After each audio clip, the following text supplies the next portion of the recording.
A lot of this isn't going to make sense to you, and I'm sorry about that. I'm just gonna start at the beginning, with the house.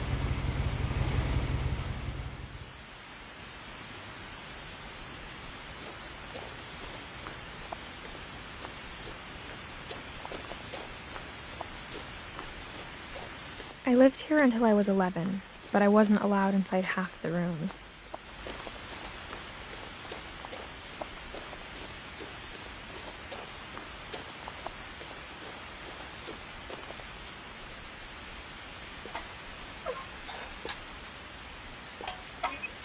Inside the mailbox were bills from 7 years ago, marked urgent, open immediately.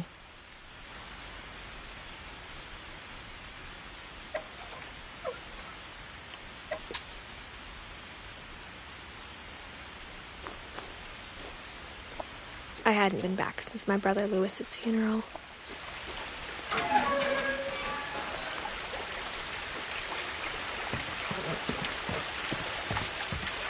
In her will, my mother left me a key, but didn't tell me what it unlocked. Maybe she thought I'd know. Or she thought that the mystery would be enough to bring me back.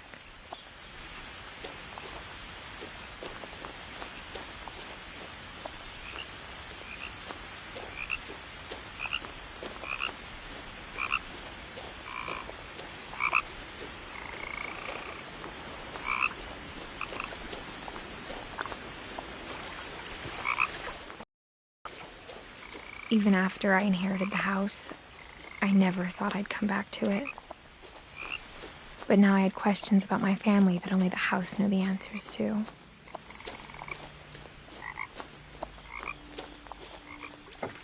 The woods around the house have always been uncomfortably silent, as if they're about to say something but never do.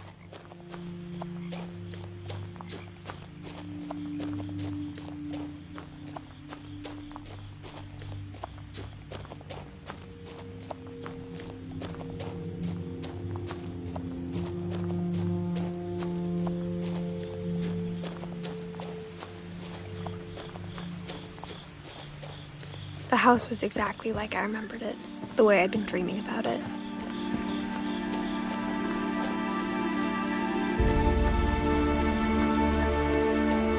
As a child, the house made me uncomfortable in a way I couldn't put into words.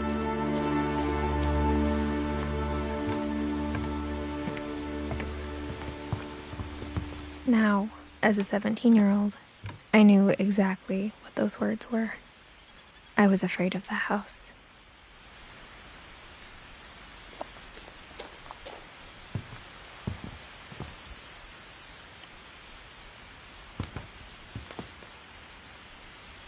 I hoped the key might unlock the front door.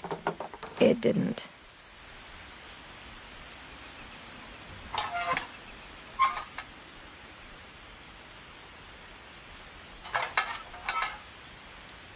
Looking in, I felt like the house itself had been waiting for me.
Crawling through the doggy door used to be a lot easier when I was 11.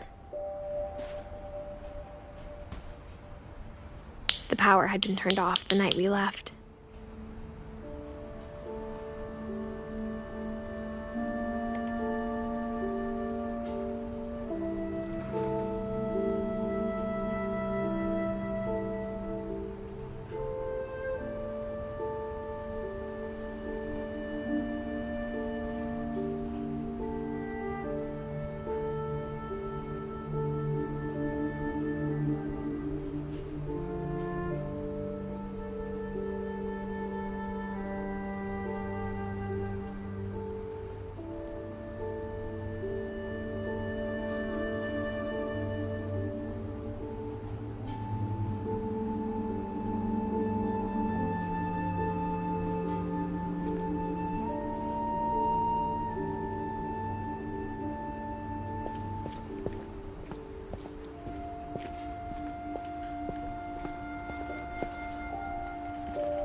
the first time in years, I felt like I was home.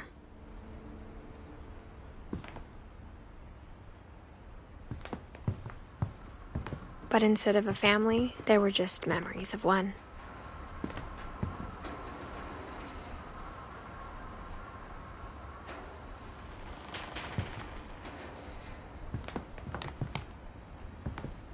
Like how only one restaurant would deliver to our house, so we had Chinese a lot.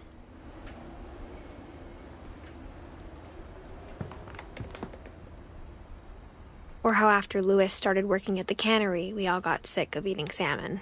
Except our cat, Molly.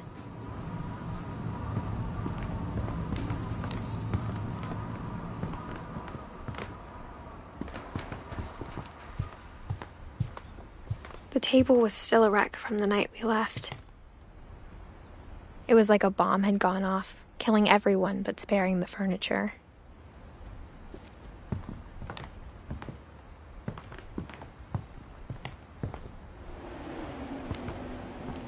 My mom was the only one of us who could imagine Great-Grandma Edie living in a nursing home.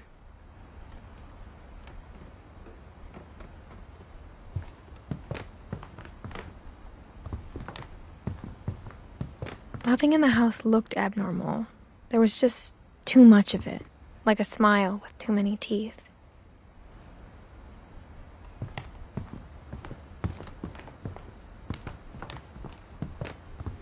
Even the fireplace had a story. Edie told me the bricks came from the original house, after it sank.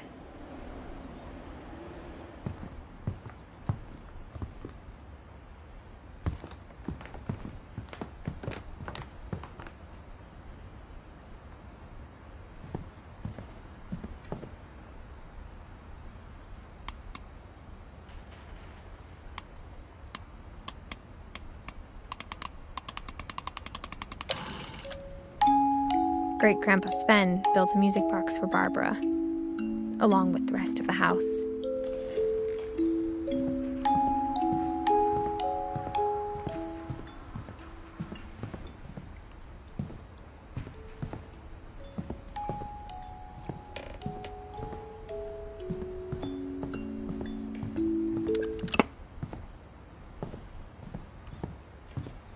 Mom always told me to stay out of the basement, so I wasn't too surprised when the key didn't fit.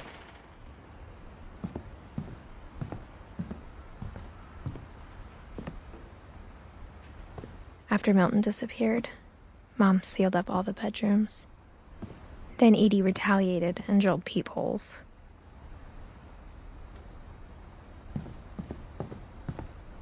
I spent a lot of time playing in Great Uncle Walter's room. Louis told me there were secret passages, but I never believed him.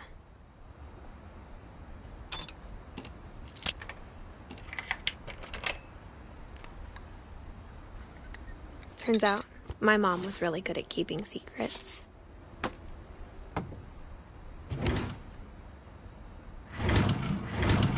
Now it was time to find out what my mom had been afraid of.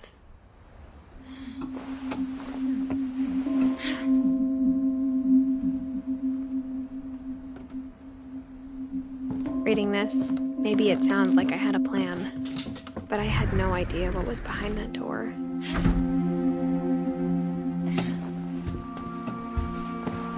Just like I had no idea where all this was gonna lead.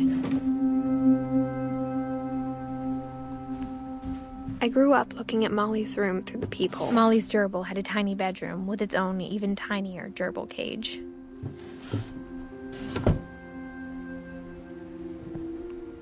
Being inside for the first time, I felt like I'd stepped behind a painting. I got the sense Edie had spent a lot of time here. December 13th, 1947. Dear Diary, I'll be gone soon, but I wanted to tell somebody about what's gonna happen. It started when Mom sent me to bed without dinner. I woke up and I was starving, so I looked around for something to eat.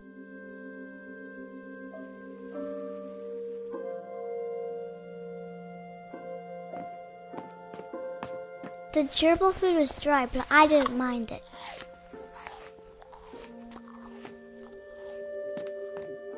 My Halloween candy was all gone.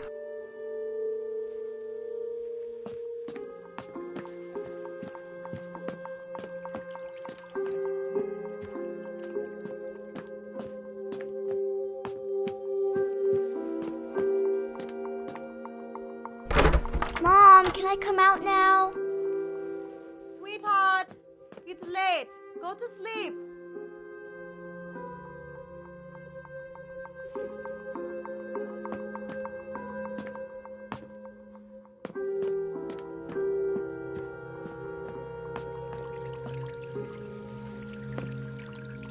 I thought about eating Christopher, but I held back.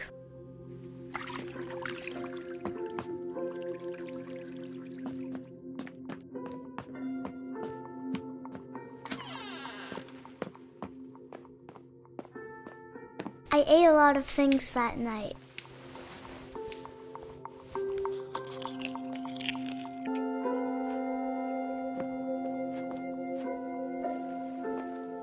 I kept eating and eating.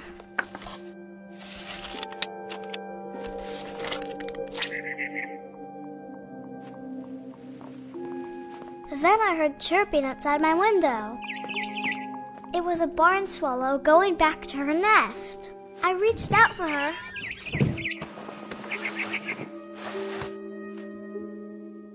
And suddenly,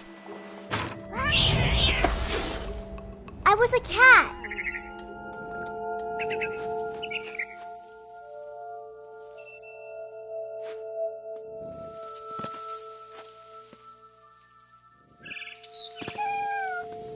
I tried to be quiet, but the bird was really scared.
I jumped and I almost got her.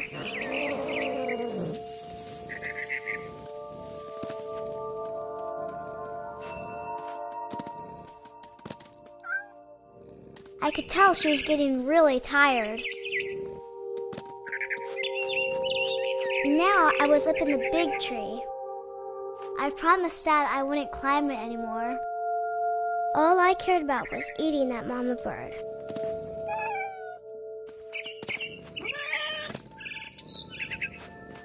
I gobbled her up. And suddenly, I was an owl. First, all I heard was the wind. Then I heard little teeth nibbling in the grass.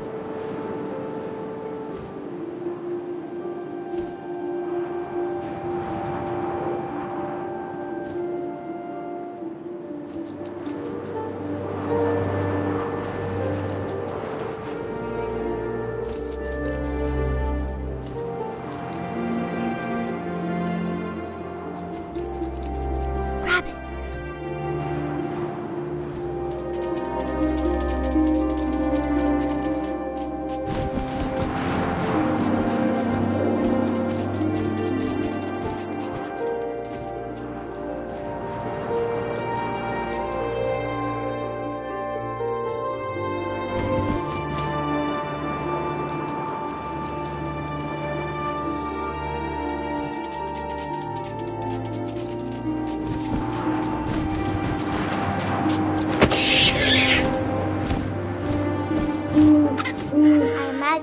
face looking up and seeing mine through my talons.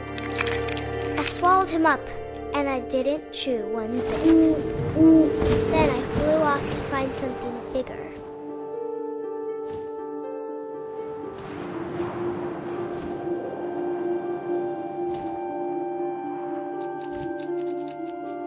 A mama rabbit.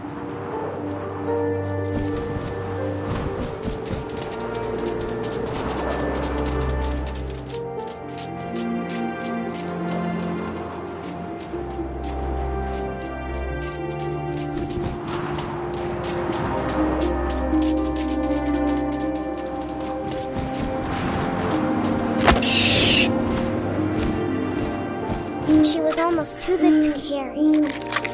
I started choking, but I couldn't stop eating. And suddenly, I was a shark.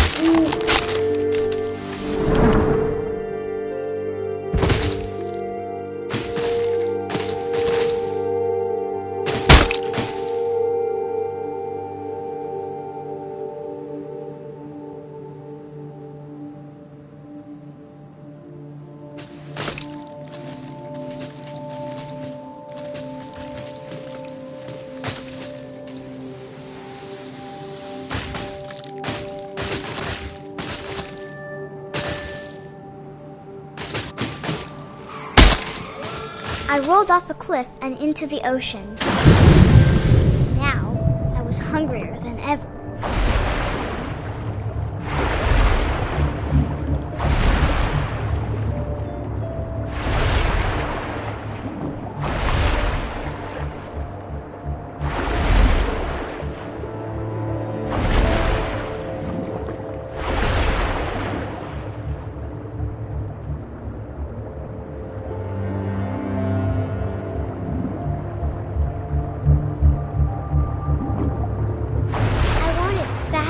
Juicy seals.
Tasted really good.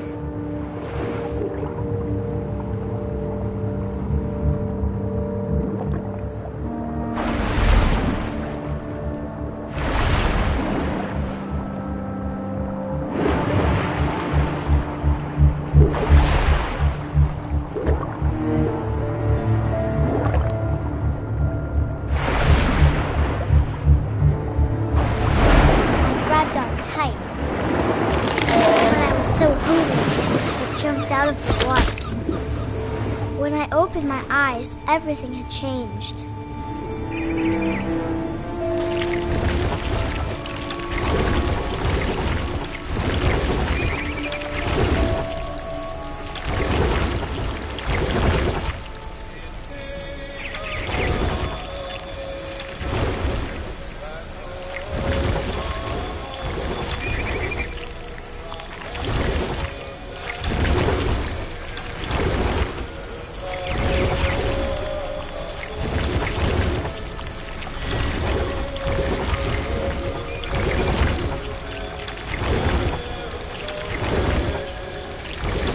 Was a monster, and I smelled people everywhere.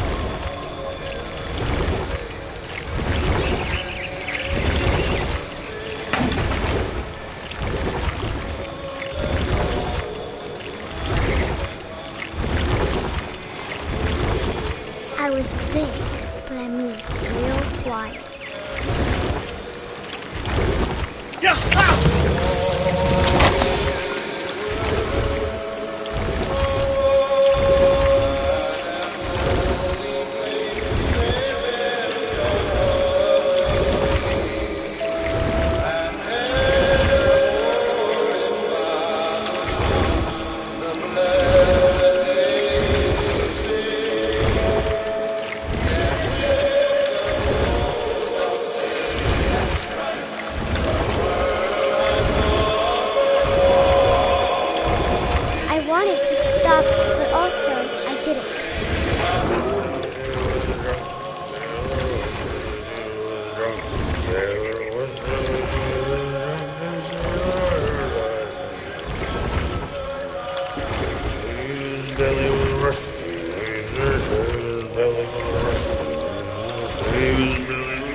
Passenger, I was still hungry. And to cross the water, I smelled something new. Something I had to have, so I swam towards it.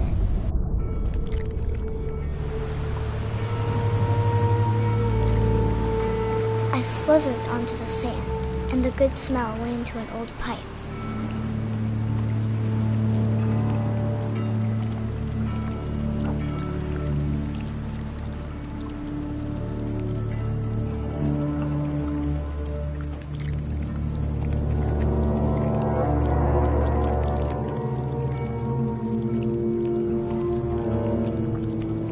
I got closer and closer.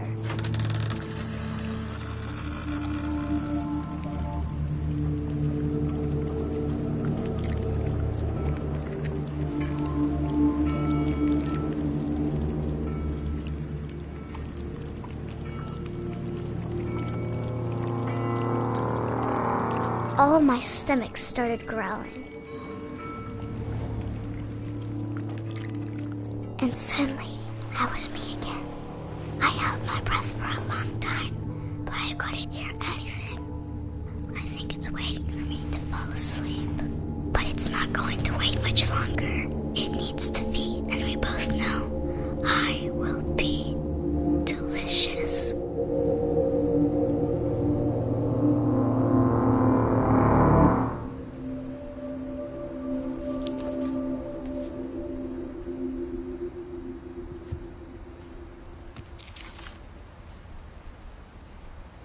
I'm not sure if I believed all of that, but I'm sure Edie would have.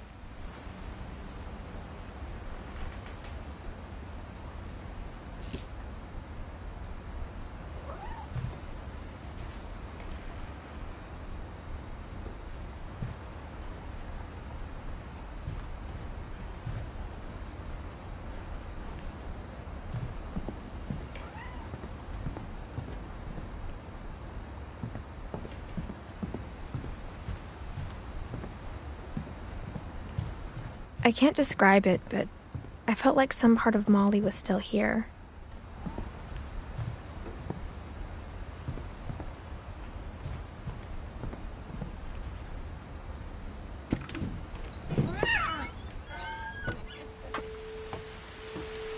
This will be obvious later, but my mom never told me any of these stories. Edie would have, but Mom didn't like bringing up the past. Though, when we adopted a stray kitten, she was the one who named it Molly. I spent a lot of time in Great-Grandma Edie's room. Edie knit me a new pair of gloves every year. Louis died a week before we left, but Edie had already started to memorialize him.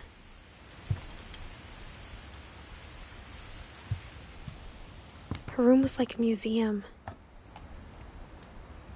For 500 years, the Finches have been famous throughout Norway for their fortune and misfortune.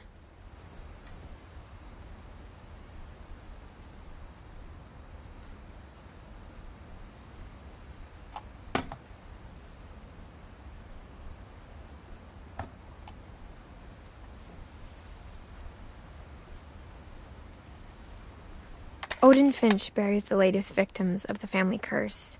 His wife Ingeborg, and their newborn son, Johan. On January 7th, 1937, he set sail with his family and his house. But 40-foot waves off the coast of Washington send the house and Odin to the bottom of the sea. Odin's daughter Edie, with husband Sven and baby Molly, step ashore in their new home. Odin Finch is the first to be buried in the new family cemetery. His daughter Edie is already dreaming of a new Finch house.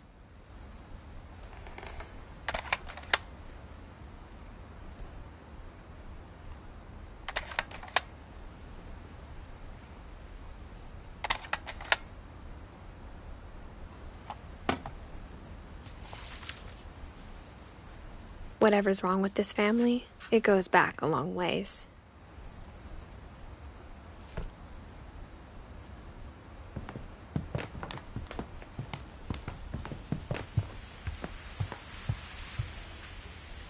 When Edie told people Sven was killed by a dragon, she could also have said he was building a dragon-shaped slide that collapsed. Even in her 90s, sometimes Edie seemed a lot younger than my mother. The only trace Grandpa Sam's first wife, Kay, left on the house was the pink bathroom. It was a pretty big trace.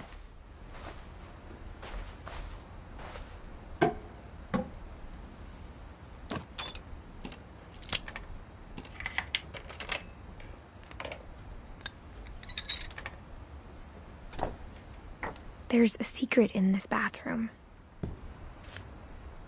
It's in the last place you would look. It isn't in the cupboard. It's hidden in this book.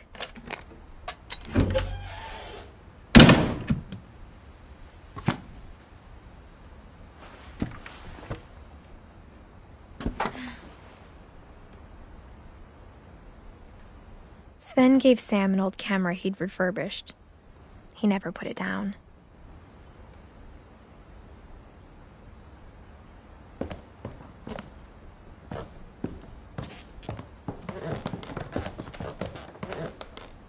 From the paintings on the wall, it was clear my brother Milton had been here before me.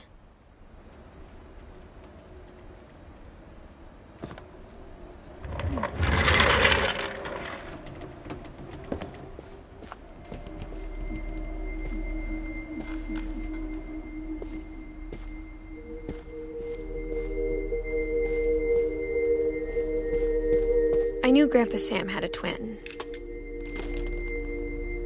and that he never talked about him. I guess my grandpa didn't like history any more than my mom did.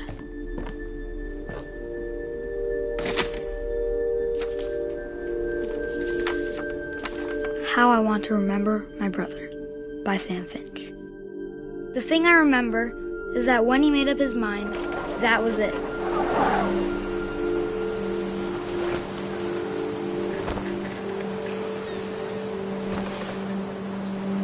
My brother said he'd die before he ate another mushroom, and he did.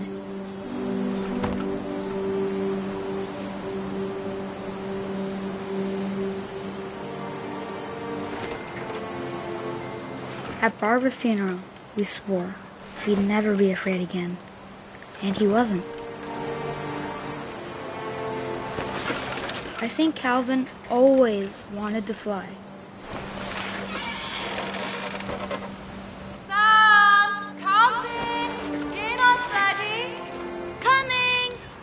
But that day, he finally made up his mind to do it.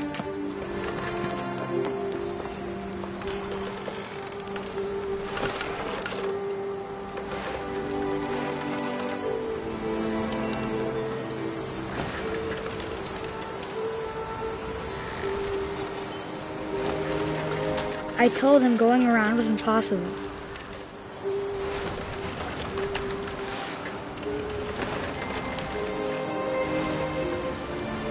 Maybe if I hadn't said that.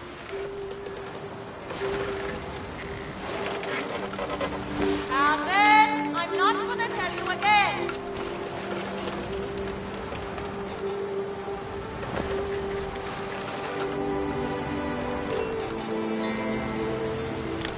Maybe if the wind hadn't picked up.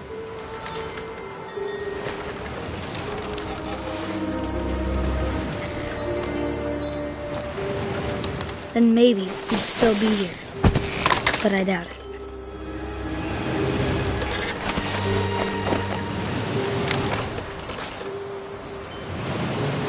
I think he'd already made up his mind.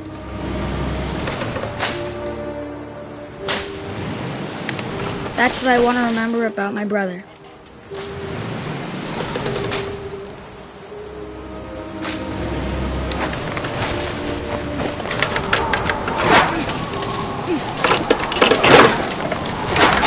The day he made up his mind to fly. And he did.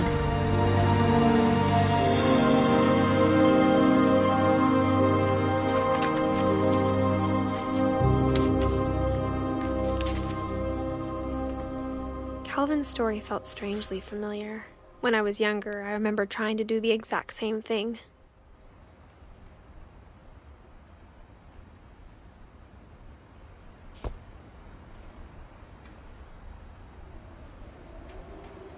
After the funeral, Edie roped off Calvin's half of the room.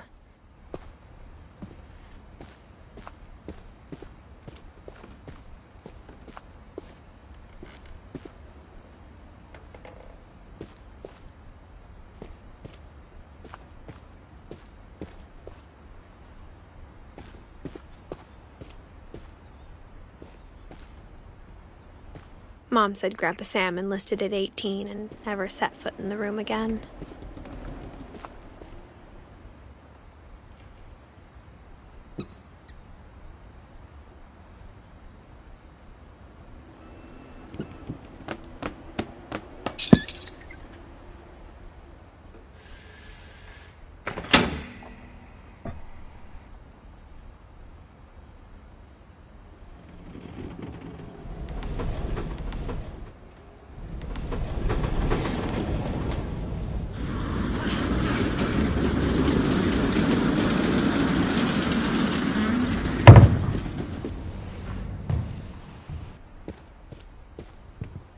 The passages were a pretty tight fit. They'd obviously been built for smaller hands and bellies.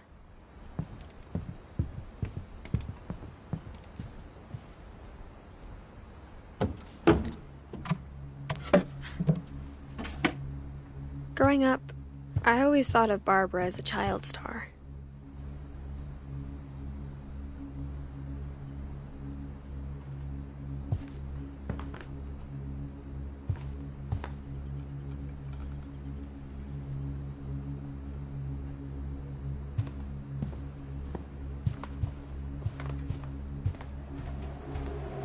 I never thought about how hard it must have been for her afterwards.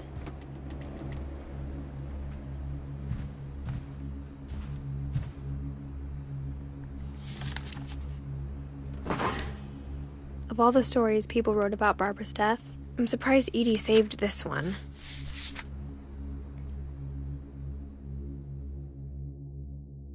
Old Jack here with another ghastly tale inspired by America's most unfortunate family. I'm calling it The Surprise Ending of Barbara Finch. As a child star, Barbara was famous for her scream. Now at 16, she was all washed up. A has-been. But in a lucky break, she'd been asked to perform her signature scream at a local convention for monster movie fans. It was just the boost her career needed. Unfortunately, her scream hadn't aged well. Getting better. I think you just need the right motivation. Her biggest fan and current boyfriend, Rick, was about to demonstrate when... Now that was a great scream. It was Barbara's father, Sven. He'd slipped into a table saw and had to be rushed to the emergency room. Barbara got stuck babysitting her youngest brother, Walter. Her convention comeback was cancelled. Okay, I'm hearing frustration, but I'm not hearing terror. What if I tried... A gang of hoodlums in Halloween masks have been terrorizing Orcas Island tonight. Police are urging residents to... That came from the basement. You're right! Also, I loved your delivery on that. Why is your basement door locked? Because my dad likes making puzzles and secret passages. There's a key hidden in the music box. The secret is to keep winding and winding until finally the key pops out. Thanks, babe. I'll be back in a sec. 20 minutes later, Rick hadn't returned. So Barbara went to look for him, right on cue. She reached for the music box. And as she wound the key, she listened for Rick, but the house was silent.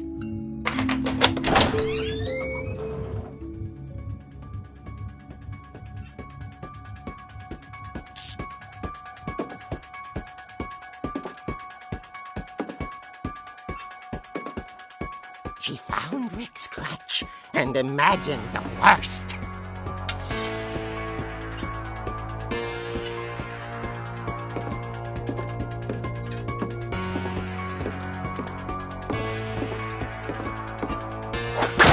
The gang's leader is the infamous Hookman killer, Dr. Carl Hamill, who impaled and then ate his family 10 years ago tonight.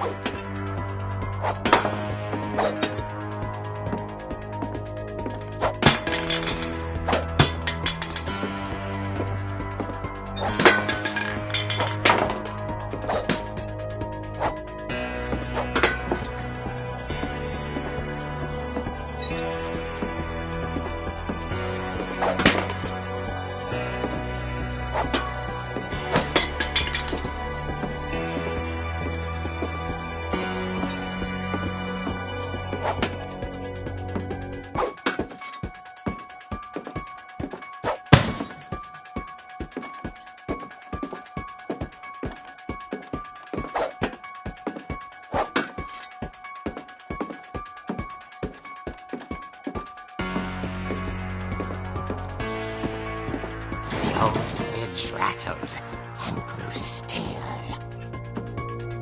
Oh dear! Oh! Rick? Barb, relax. I was just trying to scare you to help you find your scream. Well, I'm not scared, Rick. I'm furious. Then act furious. All I'm getting from you now is that you're hurt and confused and She threw him out, but she kept a little something to remember him by. Barb, have you seen my other crutch? And she was still holding it when she fell asleep watching the late picture show. Hours later... Barbara! Walter, what's going on up there? Ah! Okay, I'm coming up, but if this is a trick, you're dead, Walter.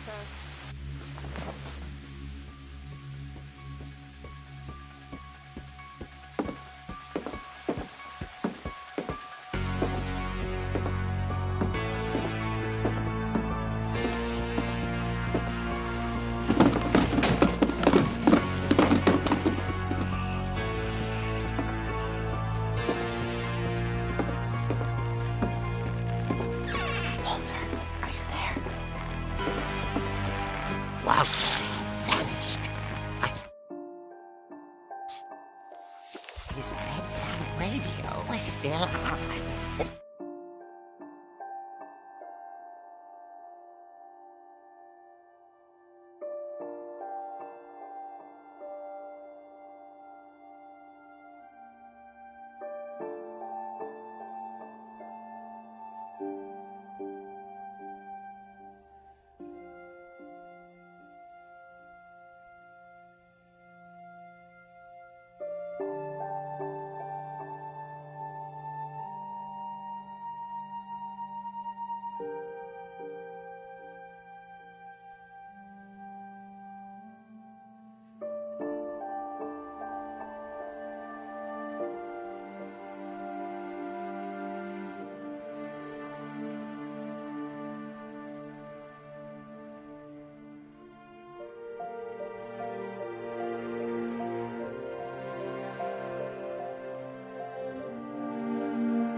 Orcas Island police describe the man as 6 feet tall, with a steel hook for a hand. Residents are urged to lock all doors and windows and notify the police of any suspicious activity. Barbara turned, saw the hook man, and was speechless.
He was quite smashing.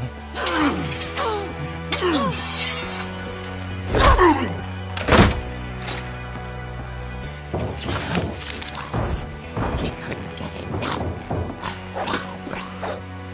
Okay, Barbara, there's gotta be another way out of here.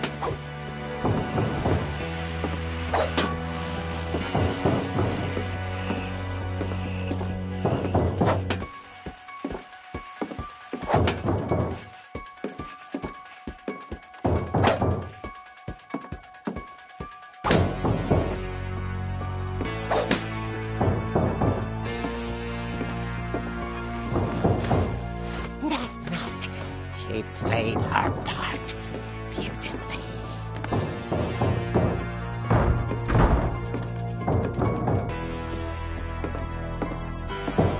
Molly's door hadn't been opened in years. The hinges groaned.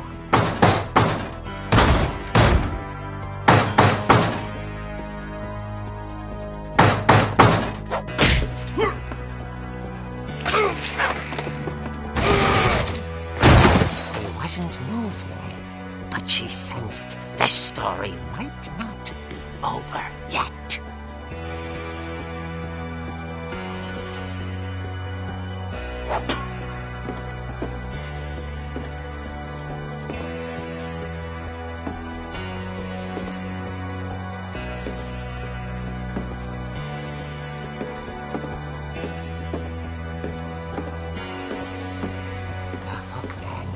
Vanished. She listened for his breathing, but all she heard was...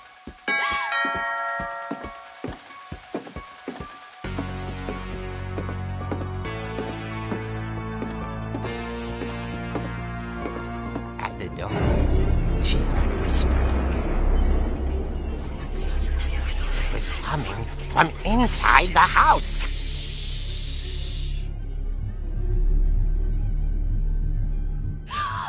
Oh dear. Surprise! Bravo, Barbara! You were wonderful.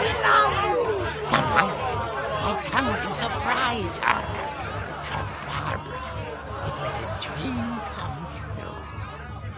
Then she saw what kind of monsters they were, and she realized what was about to happen. She was going to be famous. And with her final breath, Barbara Finch gave the performance of her life.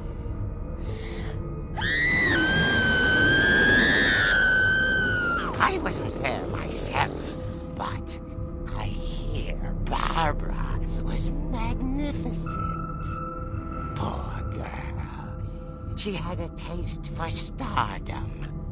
But unfortunately, so did her fans. Of course, the police blamed it all on poor Rick, who disappeared the same night.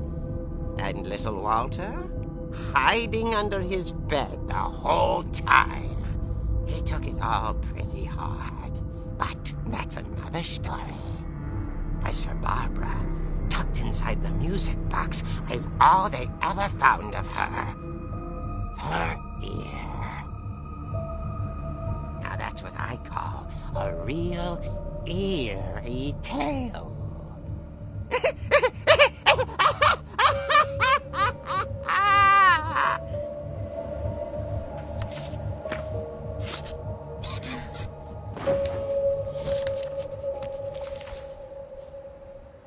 Edie told me all Barbara wanted was to be remembered, as absurd as that comic was. Maybe what Edie saw was a happy ending.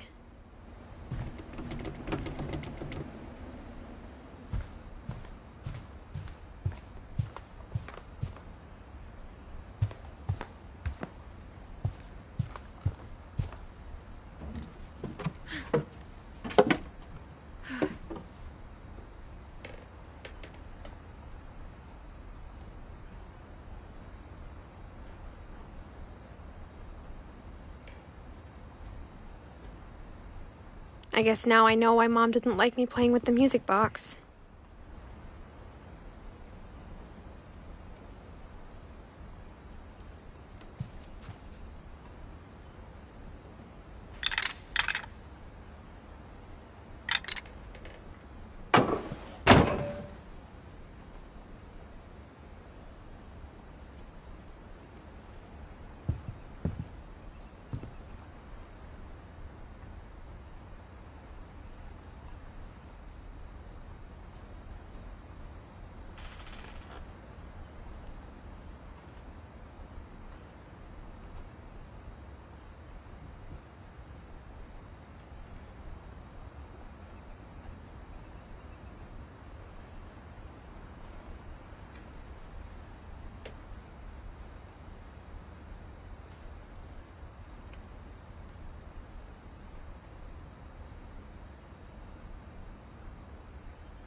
Whenever people ask me about my family, the first thing they always want to know about is Barbara. Mom must have locked the third-floor stairs on the night we left.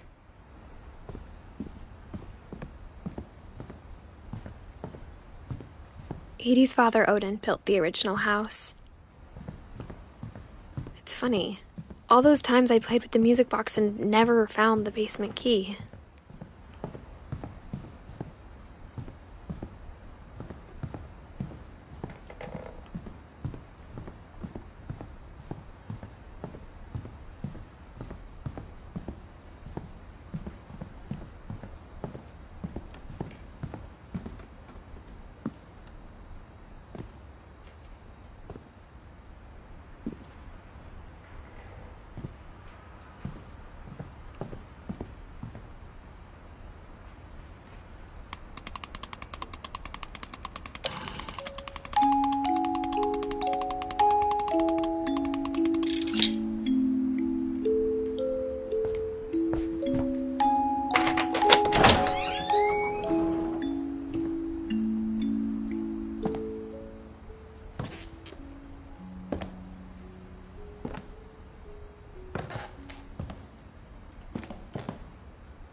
Mom said the basement was off limits, unless I wanted another tetanus shot.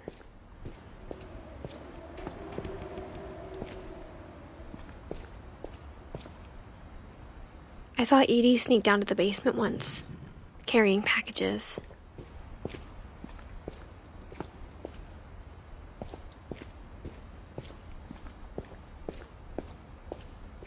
I thought maybe she was hiding presents. It turned out she was hiding a lot more than that.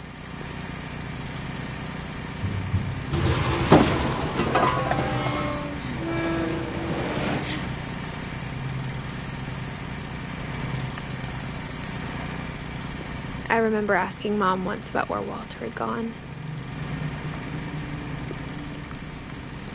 She said after Barbara died, he got as far away as he could. If there's a pattern in all these stories, I think it's that none of us has gotten very far.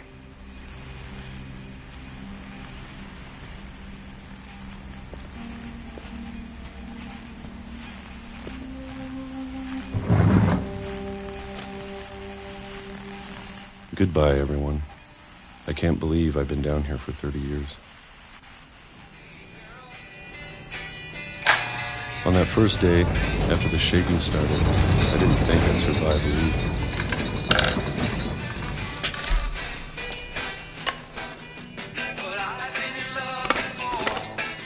But after a few days, I settled into a routine. That's what kept me sane. Having a schedule, living for today. I always expected to be dead tomorrow. But if you wait long enough, you get used to anything.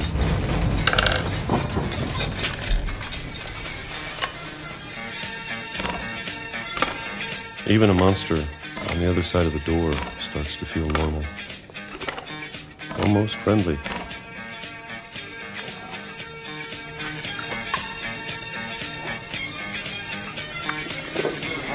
And then one day, everything just stopped. Whatever that thing was, it was gone. Maybe it got tired of waiting. Or maybe I just got tired of being afraid.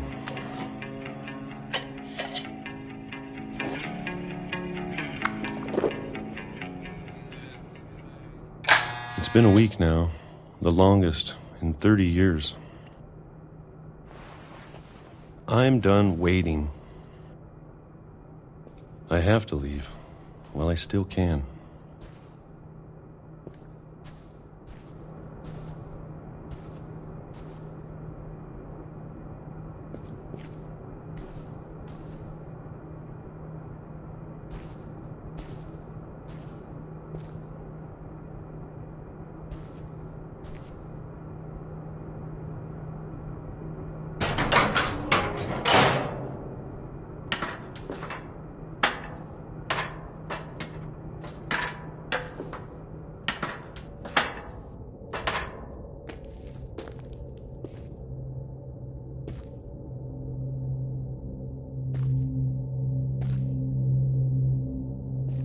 I know it's out there, somewhere.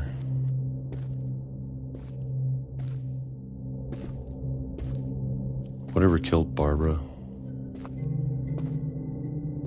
and Molly and Calvin.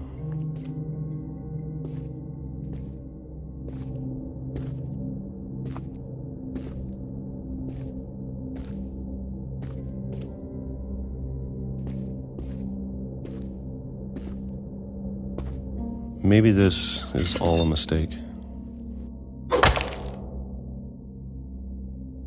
But I need to stop living the same day, even if it kills me.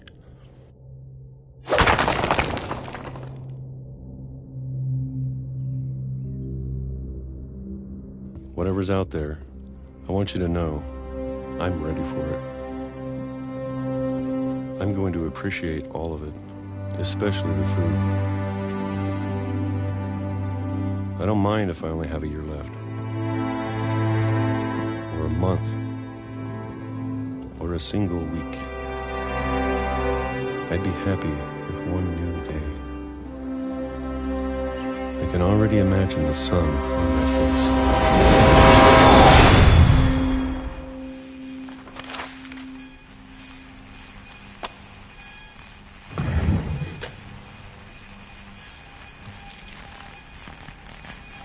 Walter died when I was 6. I can't believe my mom never told me he was down here.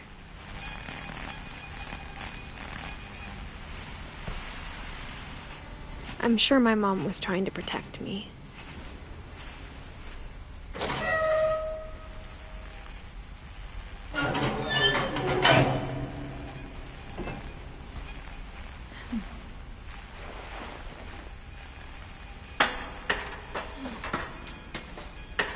Maybe she was afraid I'd end up like Walter.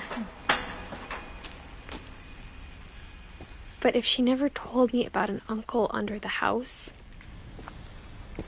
I can only imagine what else she was hiding. I don't want to make the same mistakes she made,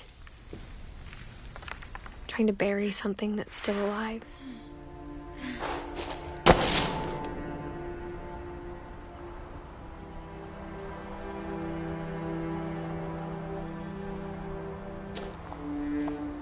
Now that there's only one of us left, or maybe 2, I thought it was time I heard the stories for myself and found out what happened to everyone else. But now I'm worried the stories themselves might be the problem. Maybe we believed so much in a family curse, we made it real.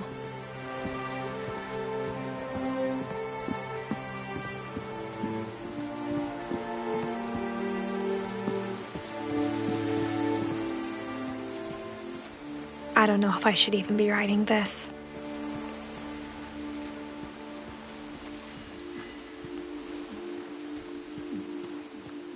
Maybe it'd be better if all this just died with me.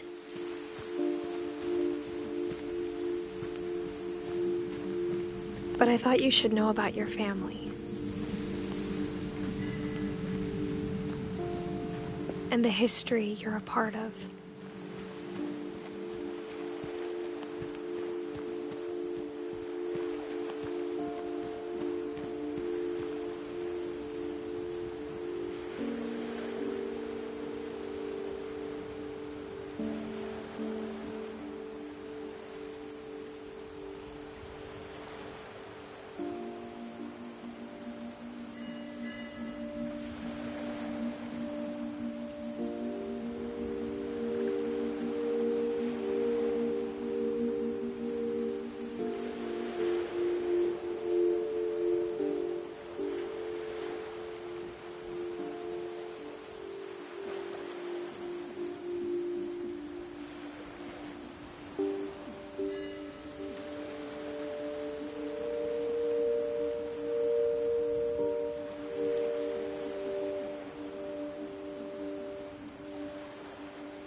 Though to be honest, I feel as lost as you probably do right now. I think the people in these stories believed them, for what that's worth.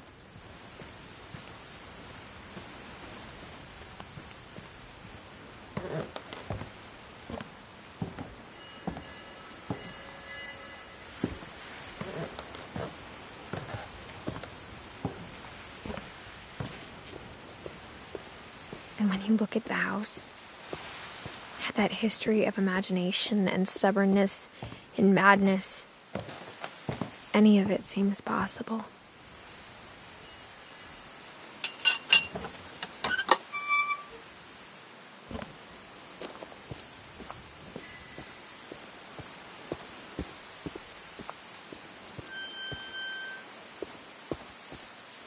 I think we've been surrounded by death for so long, we've just gotten used to it.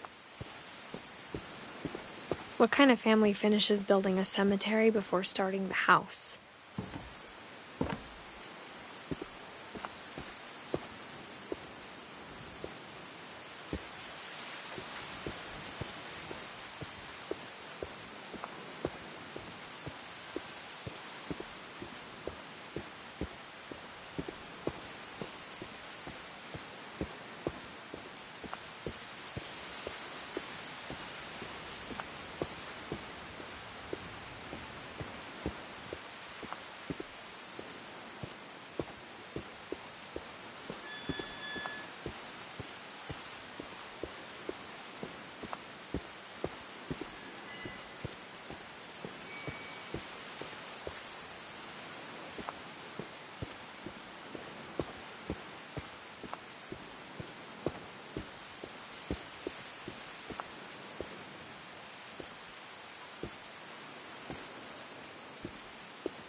It's embarrassing for me to admit this, but the pet cemetery made me more uncomfortable than the human one. 3 of the gerbils were mine, and 2 had been my fault.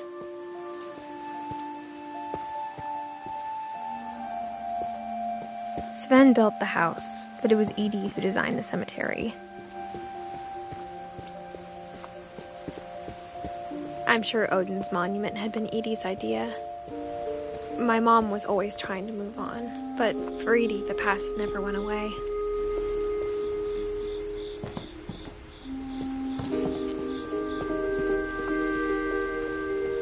She could see it poking out of the water at low tide.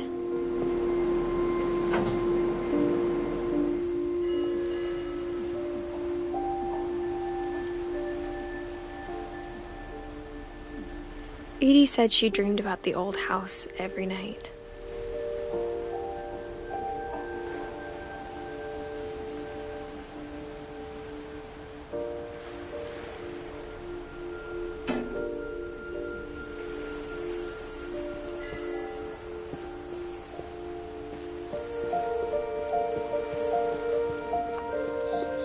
Edie's side was always easier for me to understand.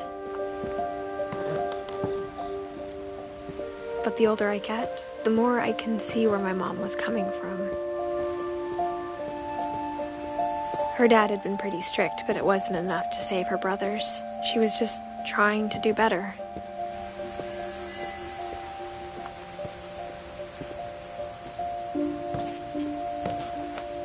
She lost 2 of her brothers, just like I did. I get why she tried so hard to protect us.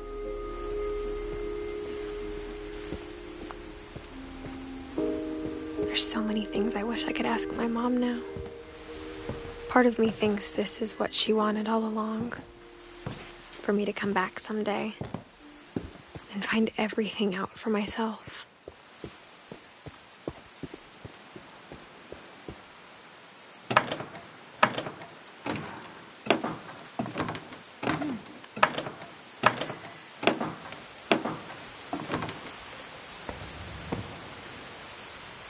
But looking back on it now, if she told me there was going to be so much climbing, I never would have come when I was 22 weeks pregnant.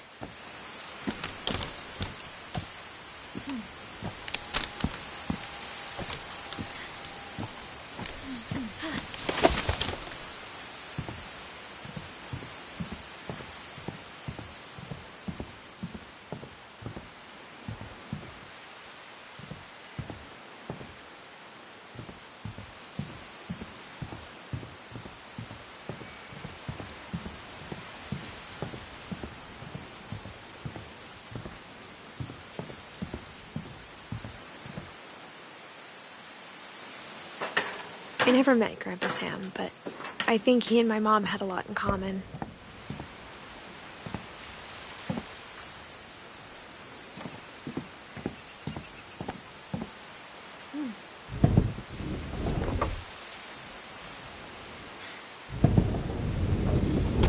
They were both pretty intense.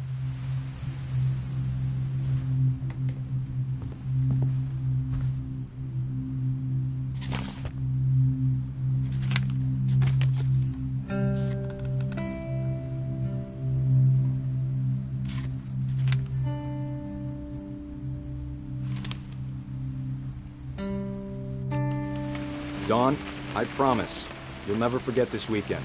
Yes, sir. These memories are gonna last a lifetime. Am I gonna have to shoot anything? It's a hunting trip, Dawn. Shooting is strongly encouraged.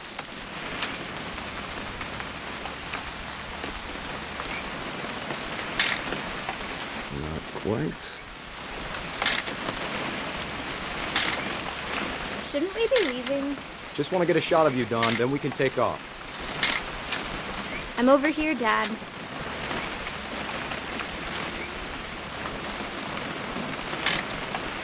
Just need to get a shot of you, Dawn, then we can hit the road.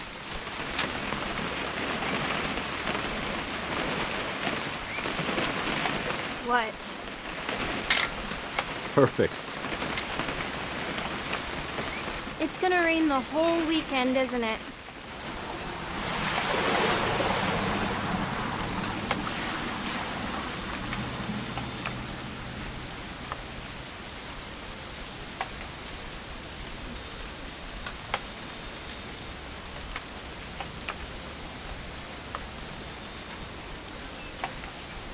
I will never forget this weekend, Dad. That's the spirit. Please just take the damn picture. Hey, language. Smile, Dawn. Okay, got it. I'm gonna take some pictures, okay? Just be careful. That camera's older than you are.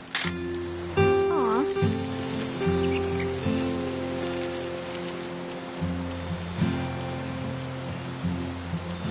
Definitely should not have drunk all that coffee. Hey!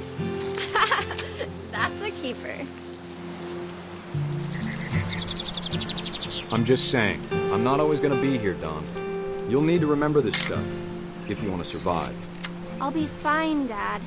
You know who else thought he was gonna be fine? Some guy who died. Dawn, I'm being serious. I know, Dad. You're always serious. Doesn't being out here make you want to chill out? Well, to tell you the truth, I haven't been out here in 20 years.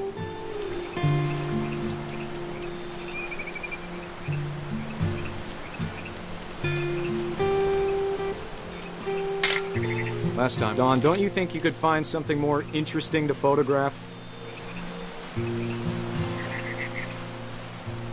Your grandpa's Fen taught us how to fish, how to build a fire.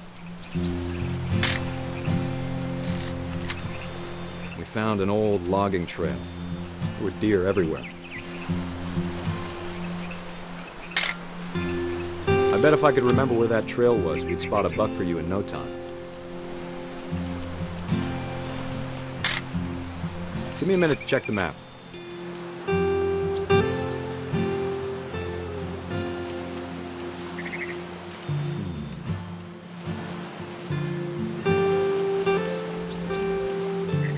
Dad!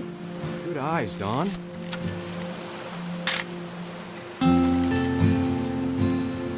Before you take the shot, let me get a picture of you.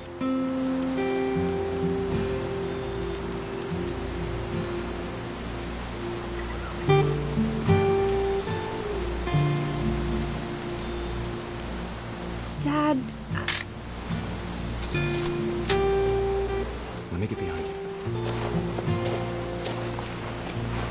Do I have to do this? Dawn, you don't have to do anything. But if you want to survive, you'll need to... Great shot, Dawn!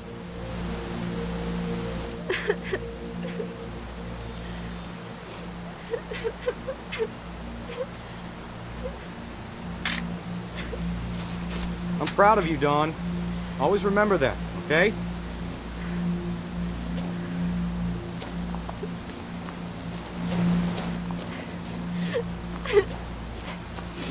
Dad, it's twitching. I think That's it's totally normal, Dawn. Just focus on the camera. Try not to think about... Dad!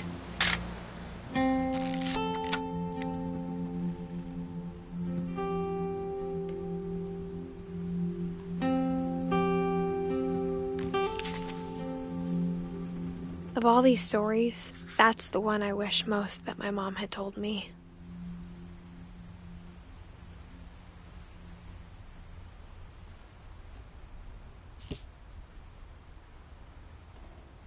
Sam spent his life shooting photos, but Mom said he got nervous being in front of the camera. I guess we're all afraid of something. Instead of hiding from death, Sam seemed to go out of his way to meet it.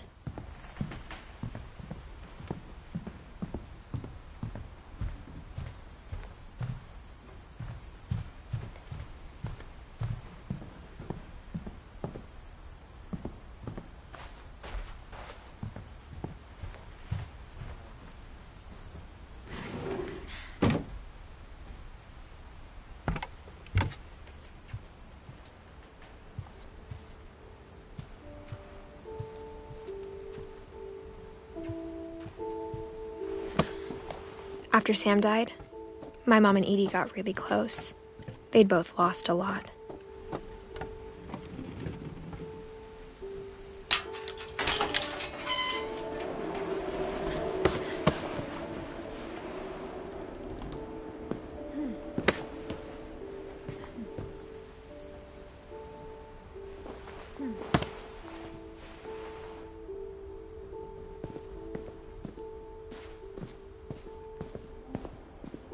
can't imagine my mom ever writing poetry, and yet...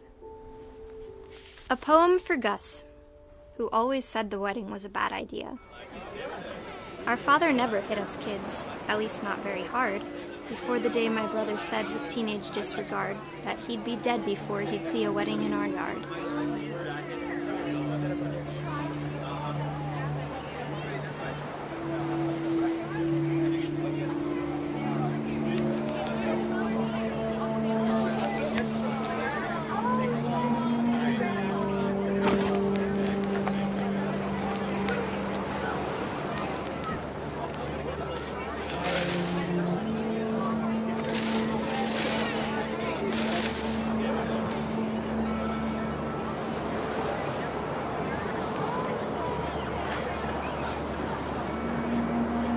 Father made him come, of course, but Gus stood far apart, just flew his kite and bottled up the storm inside his heart.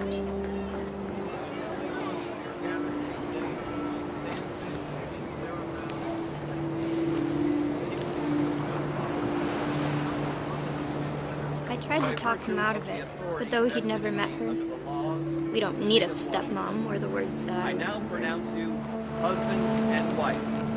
You may kiss the bride.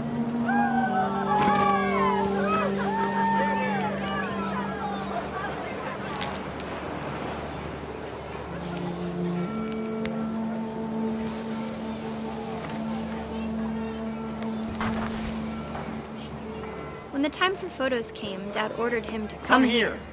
But Gus declined, and as a sign held up his middle finger.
Picked up, and panicked geese appeared and quickly went. But all the humans did that day was go inside the tent.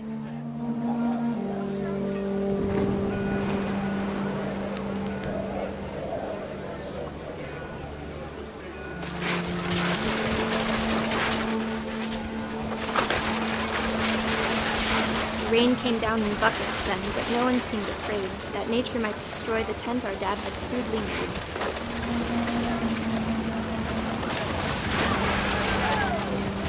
Thunder sounded much too close and full of angry power. But all my father said to this was, "Make the music louder."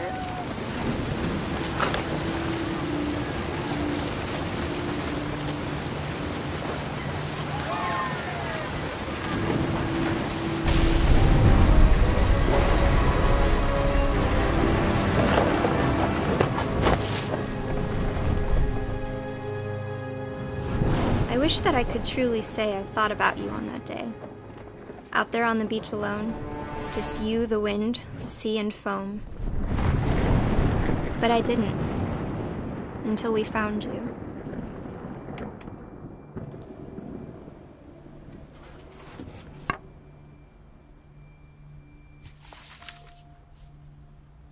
She never talked about him, but Mom told me once if I was a boy, they were going to name me Gus.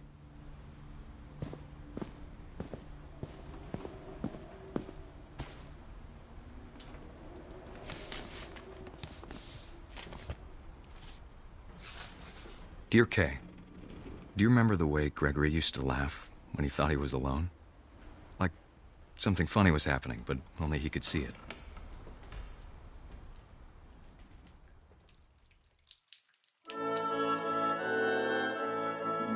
I think he saw things the rest of us don't.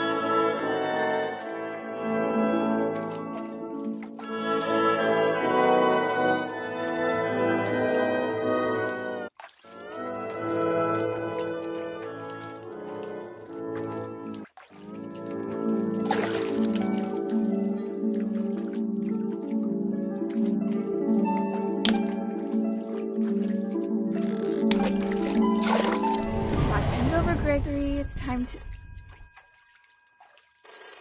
Hold on, sweetie. Hello? Sam, I told you I don't want to talk right now. I wonder what he saw.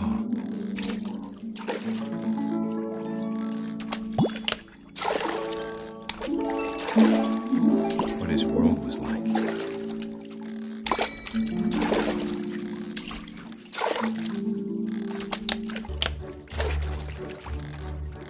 Reminded me so much of Calvin. Lost in his imagination. Whatever it was, he saw.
Sure made him happy.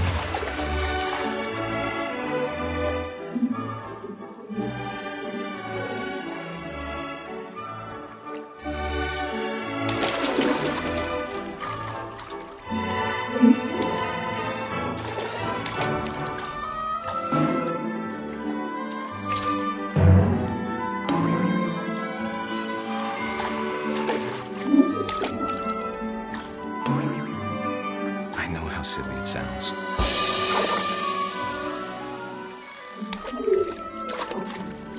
That I worried about a baby being too happy. But I could feel him slipping away. Sorry about that, Gregory. I know you did everything you could. Maybe if I hadn't called that night. Damn it. Hold on, I don't want Gregory to hear this.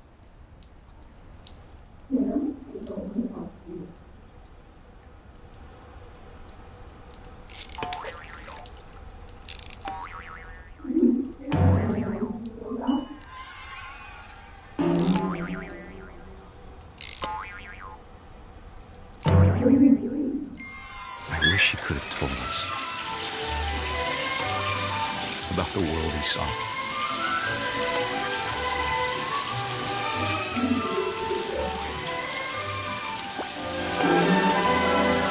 There's so much I don't understand about Gregory,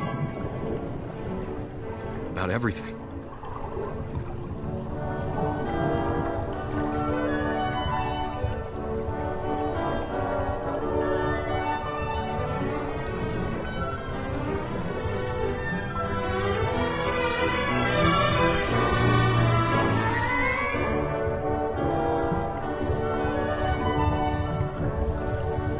What happened wasn't your fault.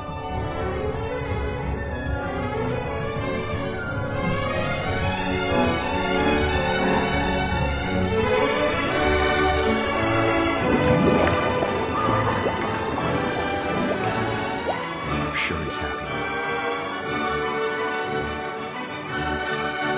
He'd want you to be happy too. Good luck, Kay. Love, Sam.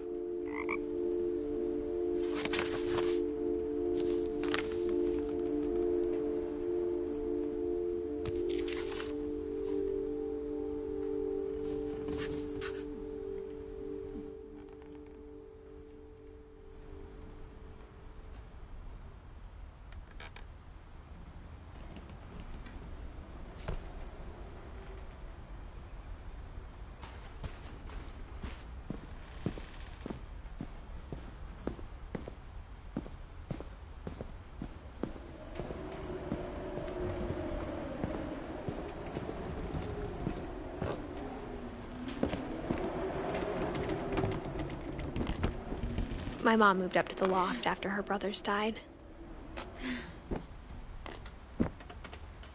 At the time, it was as far away as she could get.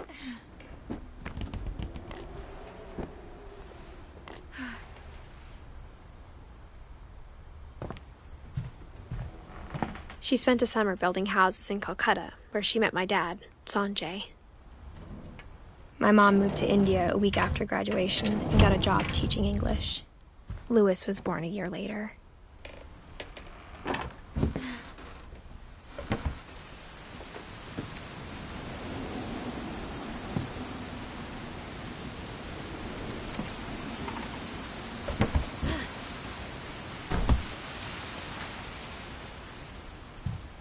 Religion was another thing my mom never talked about, but I think it helped her a lot after her dad died.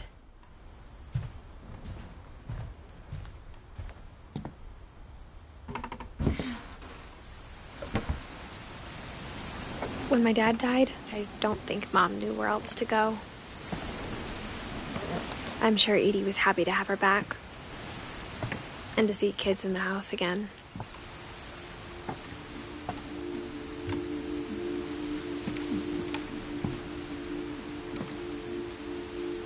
The house had to get a little bigger, but Edie was used to that.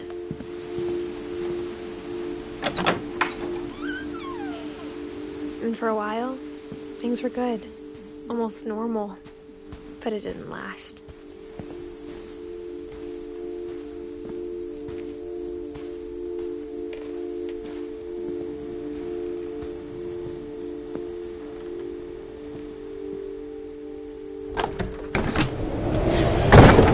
The beginning of the end was Milton's 10th birthday, when Edie gave him a castle.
I think Edie was happy to finally have another painter in the family.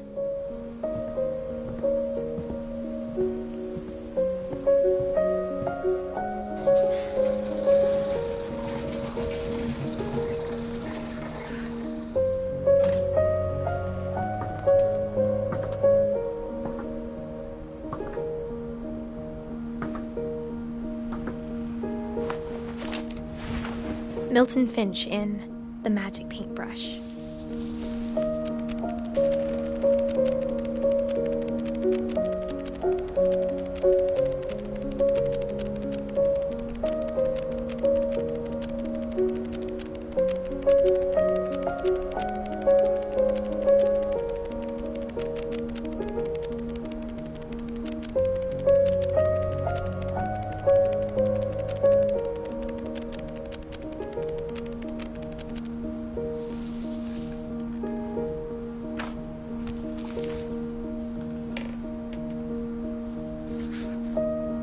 I was 4 when Milton disappeared.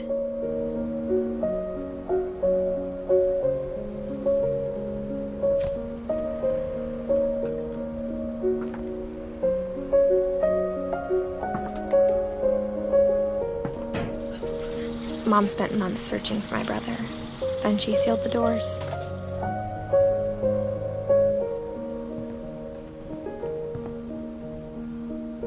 Whatever Milton had found in the house, Mom didn't want it getting out.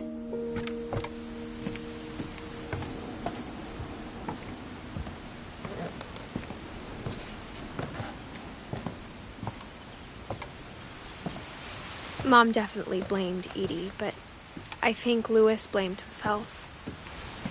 After he graduated, he just spent more and more time in his room, until Mom got him a job at the cannery.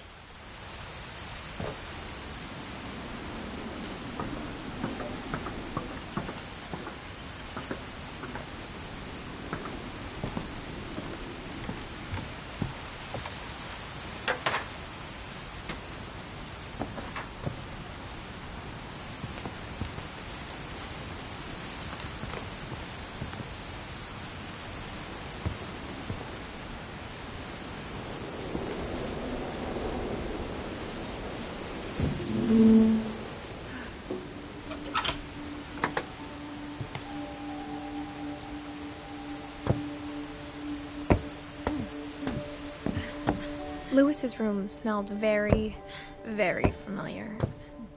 That part of him lived on.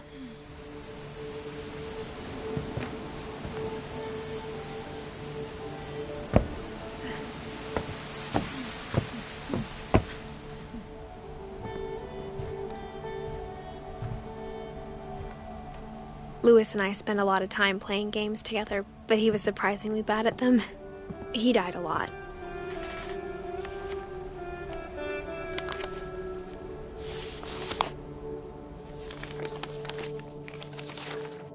Dear Mrs. Finch, as Louis's psychiatrist, I can understand your desire for an explanation. As I see it, the trouble began in January, shortly after we convinced your son to seek treatment for substance abuse. Newly sober, I believe Louis first noticed the monotony of his daily life.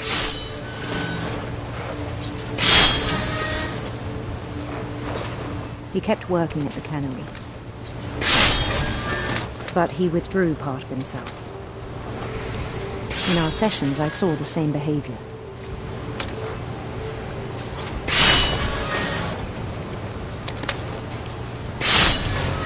His mind began to wander. I asked him to describe it.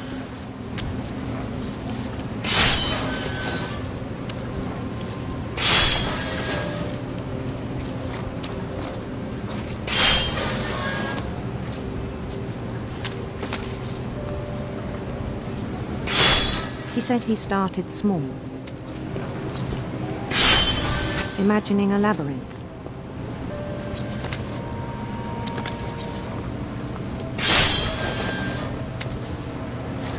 He'd feel his way about. Then something moved. Bats and toads.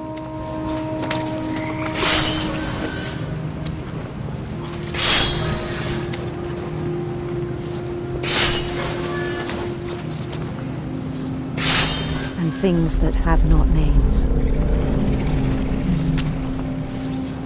He knew it was all in his head.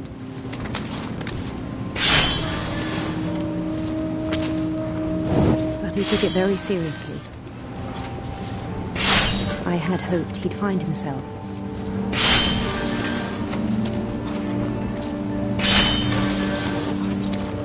But he found something more.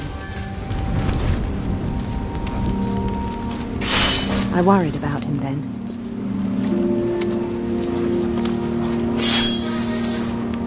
Daydreaming at the cannery,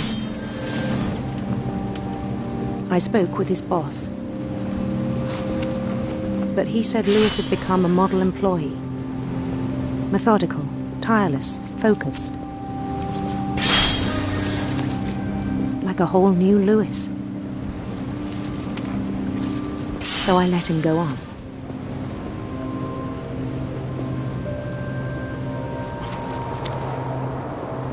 I even encouraged him. It seemed very promising at first. He told me he'd made a new friend.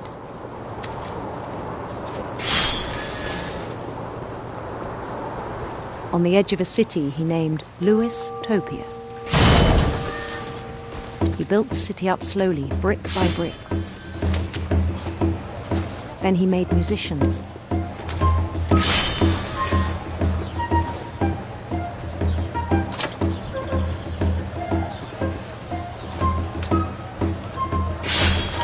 And songs for them to play.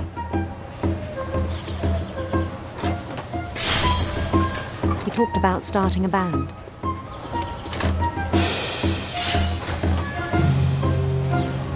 And he was always humming something. Every day his imagination grew stronger.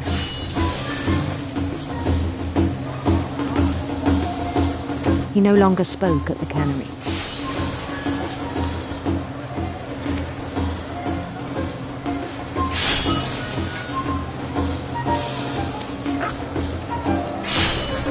But his chopping was as reliable as ever. Then one day it struck him that all the cheering crowds, even the stones under his feet, were all in his imagination. So he could do whatever he wished.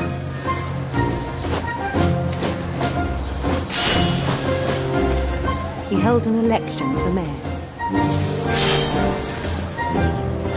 And he won. They begged him to stay, but his mind was already wandering. It became a game for him.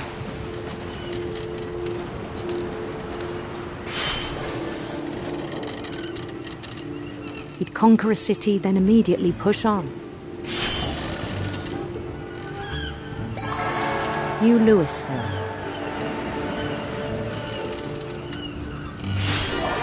St. Louis. He started drifting away from our reality.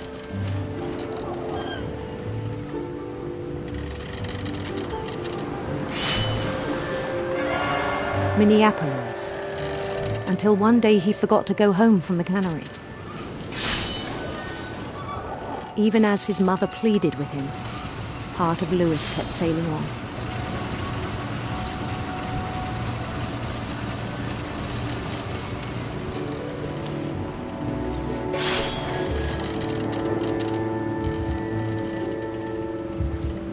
In Lewisburg, he heard rumors of a handsome queen.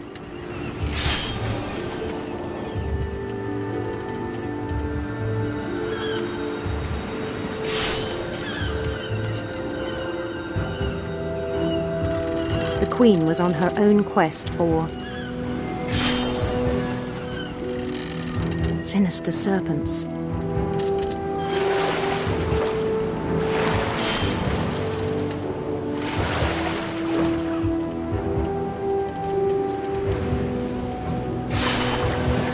He followed the sound of her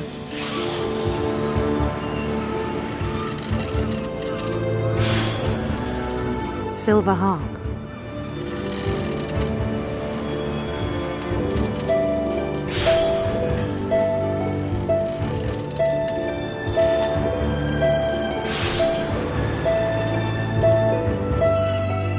His chase led him to a golden palace east of the sun and west of the moon. Even then, his logic remained sound.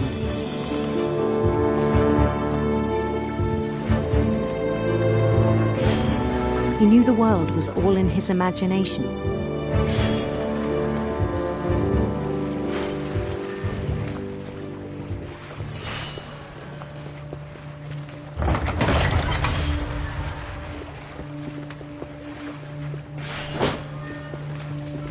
But he was so proud of having created it. In his own eyes, he'd become something greater than a king.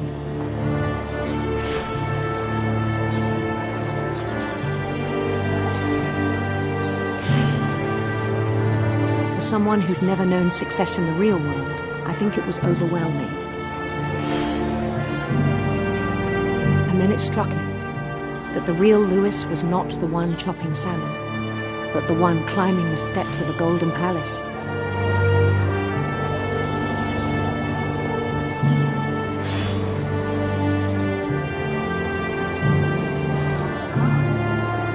My imagination is as real as my body, he told me. It was hard to argue with him.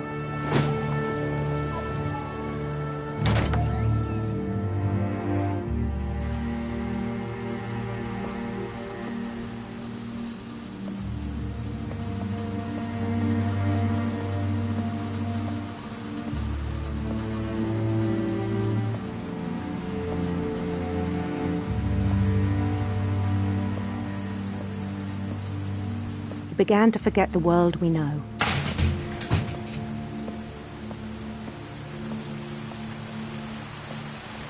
I think it pained him to remember Louis, the cannery worker.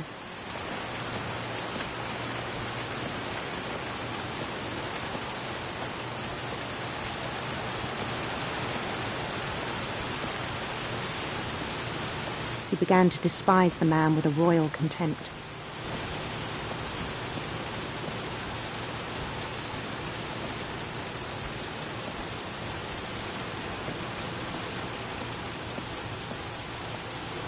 I still thought I could save him. Even after he said he was being crowned king over all the lands of wonder.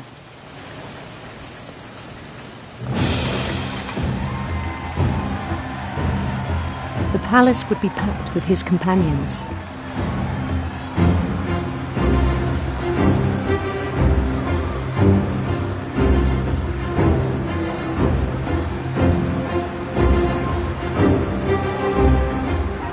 Including the wise Calico who'd insisted on advising me.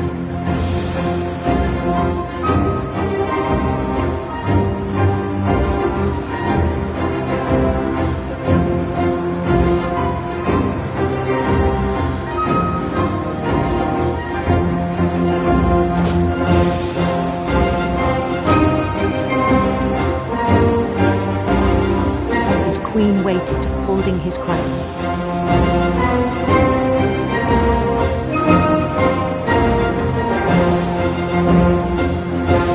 There was only one thing left to do.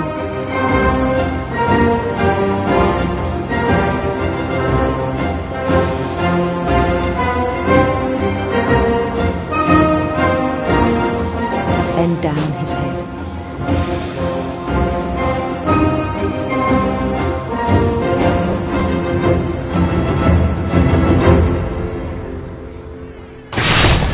And the rest I think you know. Mrs. Finch, your son was a kind man who will be missed by all of us who knew him.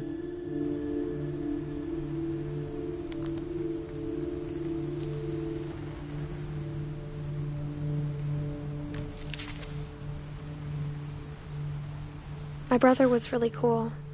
I wish you could have met him.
On the way back from Lewis's funeral, my mom told me to start packing.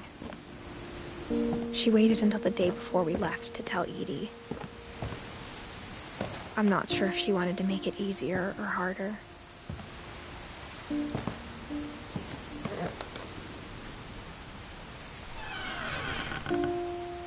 I wish we'd stayed. But I understand why we left. My mom ended up leaving everything behind.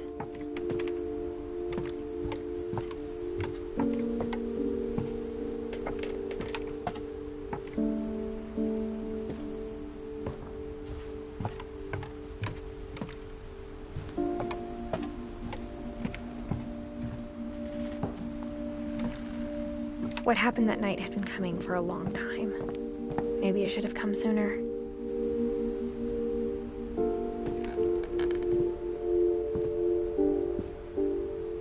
But it had to end one way or another. All that's left now is to tell you about that last night.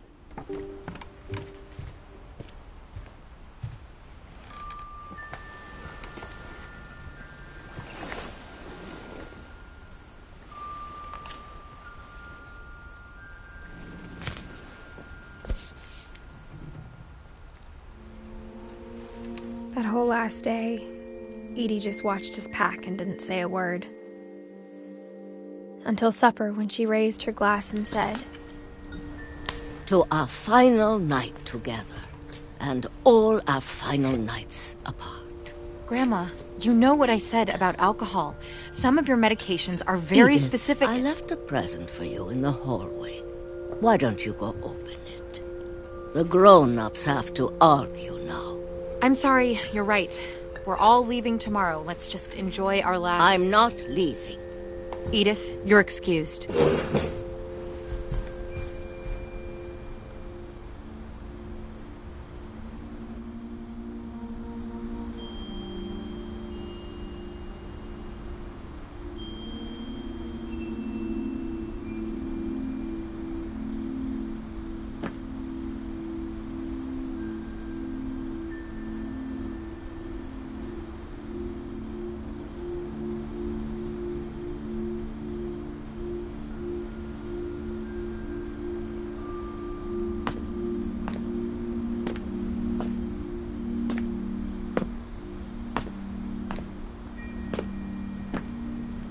The power had been shut off that morning, but Edie always had plenty of candles. When my mom sealed the library, I don't think she knew about the other entrance. Or that Edie had a key to it.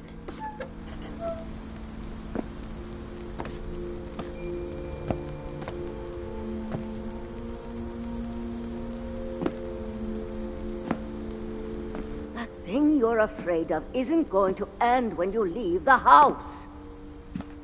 Edith has a right to know these stories. My children are dead because of your stories. I think it's best if Edith and I leave tonight. We'll have the nursing home send a van for you in the morning, okay? Dear Edith, there's so many stories I wish I could tell you, but there's only time for one. This is about what happened on the night you were born.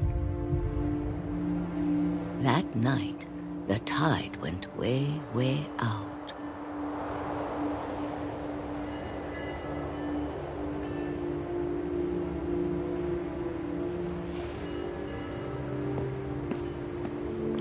It was the first and last time I ever saw the old house aground. There'd been an earthquake out in the middle of the ocean. They called it the lowest tide in 1,000 years. God, it smelled awful. You know, I've seen that house every day of my life.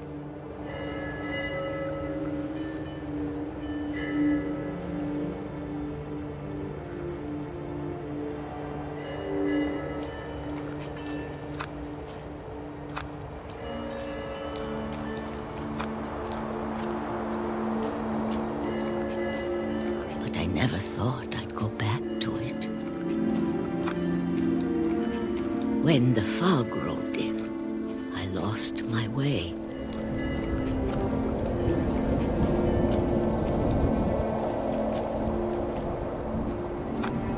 I got turned around.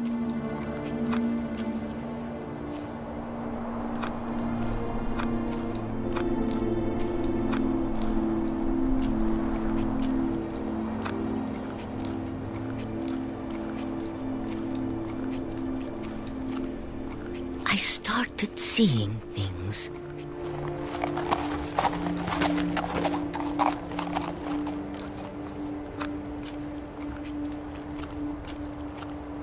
Things I'd forgotten had ever existed.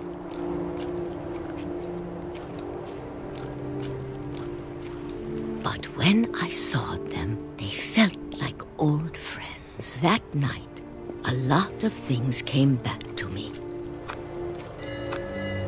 Or maybe I came back to them.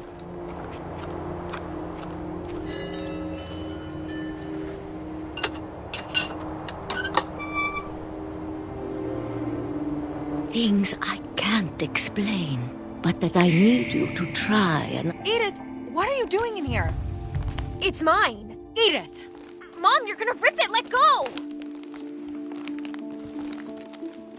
I kicked and screamed, but Mom dragged me to the car.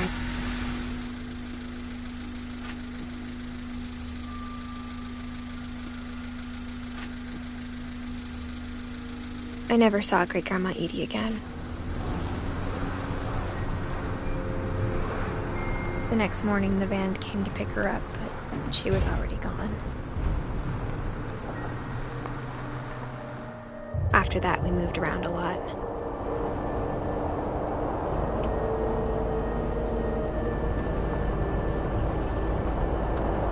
We both tried to make the best of it.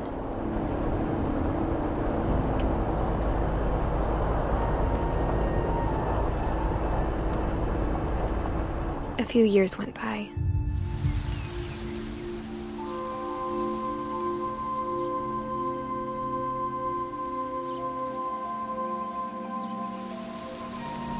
My mom didn't like to talk about it, but she started getting sick a lot. The rest happened pretty quickly.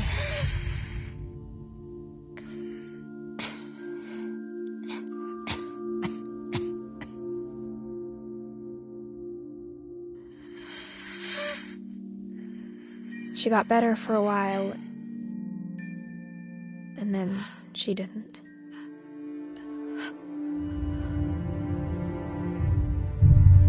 And then I was alone.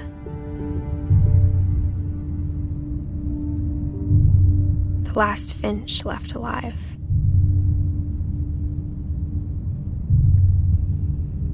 Until I found out about you.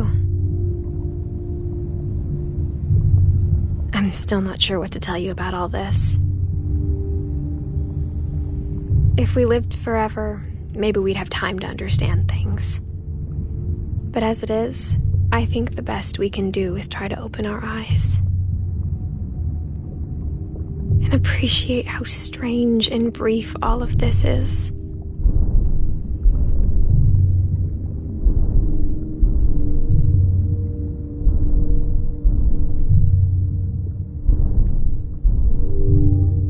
This journal was supposed to be for you. But now I hope you'll never see it. I just want to meet you and tell you all these stories myself. But I guess if you're reading this now, things didn't work out that way.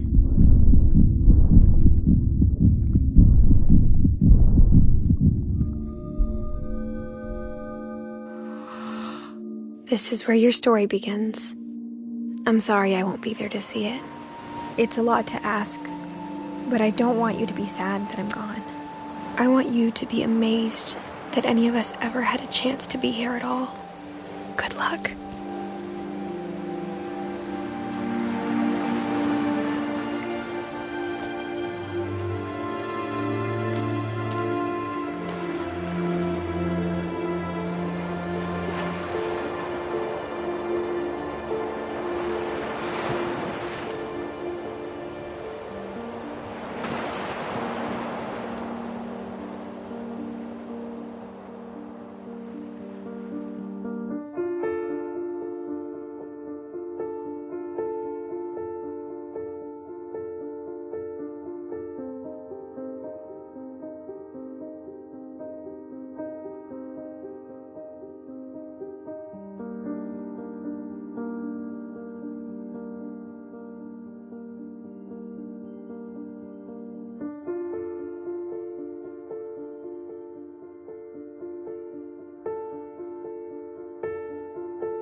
I knew Grandpa Sam had a twin,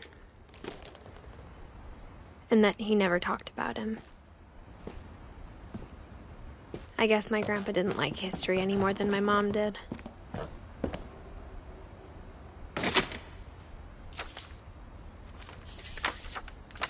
How I Want to Remember My Brother by Sam Finch. The thing I remember is that when he made up his mind, that was it.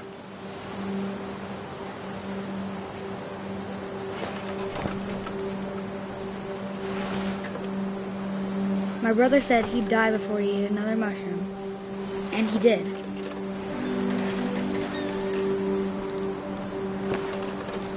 At Barbara's funeral, we swore we'd never be afraid again, and he wasn't. I think Calvin always wanted to fly. Sam! Calvin! Dinner's ready! Coming! But that day, he finally made up his mind to do it. I told him going around was impossible.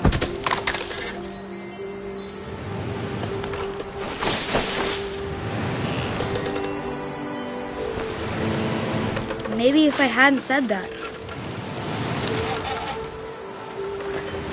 Calvin! I'm not gonna tell you again! Maybe if the wind hadn't picked up.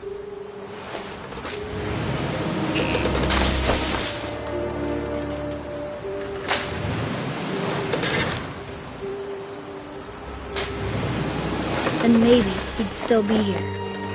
But I doubt. I think he'd already made up his mind the day he made up his mind to fly. And he did.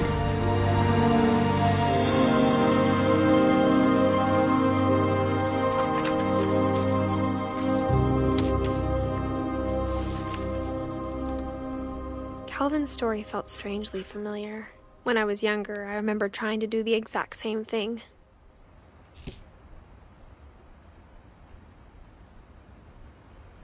After the funeral, Edie roped off.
A lot of this isn't going to make sense to you, and I'm sorry about that.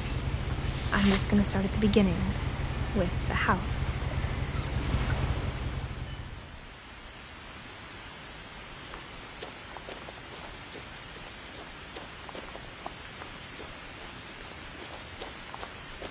I lived here until I was 11, but I wasn't allowed inside half the rooms.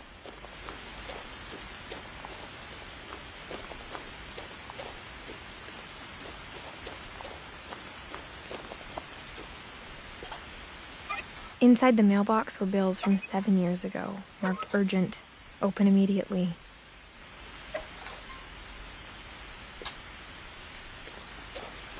I hadn't been back since my brother Lewis's funeral.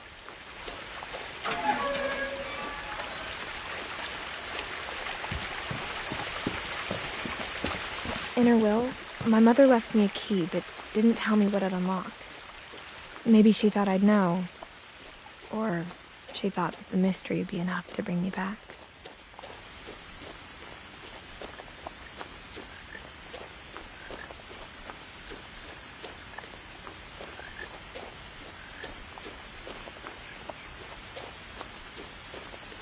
No one had driven this way in a long time, but I saw a few hoof prints.